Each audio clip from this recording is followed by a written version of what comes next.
ডিমের মাখমালি। এটা করতে আমি নিয়ে নিয়েছি 3টে ডিম।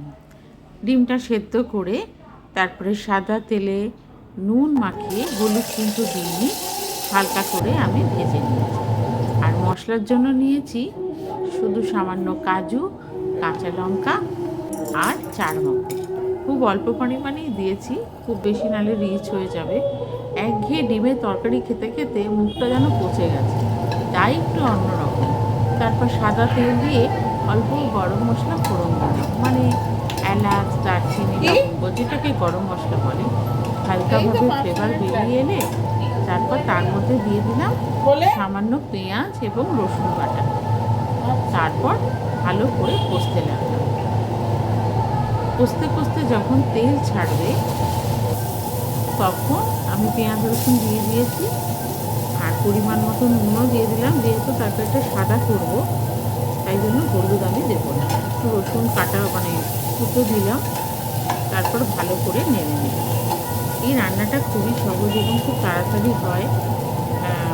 তবে একঘেয়ে ডিমের এই আদা রসুন পেঁয়াজ দিয়ে ঝোল খেতে আর মোটেই ভালো লাগে না। এবার যে মশলাটা আমি আপনাদের দেখালাম, মানে চারমগজ, কাঁচা লঙ্কা আর কাজু বাদাম বাটা, পেঁয়াজ রসুনটা যেহেতু ভাজা ভাজা হয়ে গেছে, আমি এই মশলাটা দিয়ে দিলাম এবং দিয়ে ভালো করে কষতে থাকবো। কষতে কষতে যখন তেল ছাড়বে তখন ডিমটা দিয়ে নামিয়ে নিলেই আমার রান্না রেডি।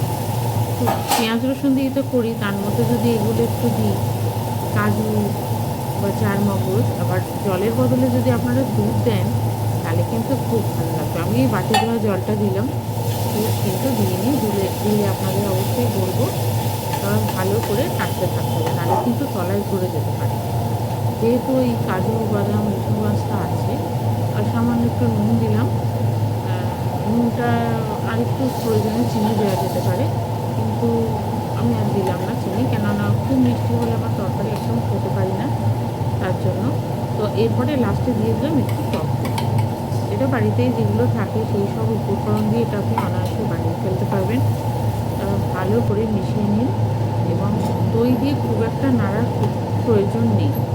তবে তেল ভালোই ছেড়ে এসছে। আমি তো তেল জানেন এমনিতেই কম দিই সবসময়, তো এটাতে খুব বেশি যে তেল লাগে তাও না, অল্প তেল দিয়েও বানিয়ে ফেলতে পারবেন। না একটুখানি তেল অল্প দিয়ে আমি একটু লাস্টে মাখন দিয়েছি, যাতে একটু টেস্টটা ভালো হয়। তারপর যে ডিমগুলো আমি সেদ্ধ করা ডিমগুলো আমি ভেজে রেখেছিলাম সেগুলো আমি কেটে কেটে দিলাম, কেন কি ভালোভাবে ঝোলের যে রস সেটা ঢুকবে বা টেস্টটাও ঢুকবে।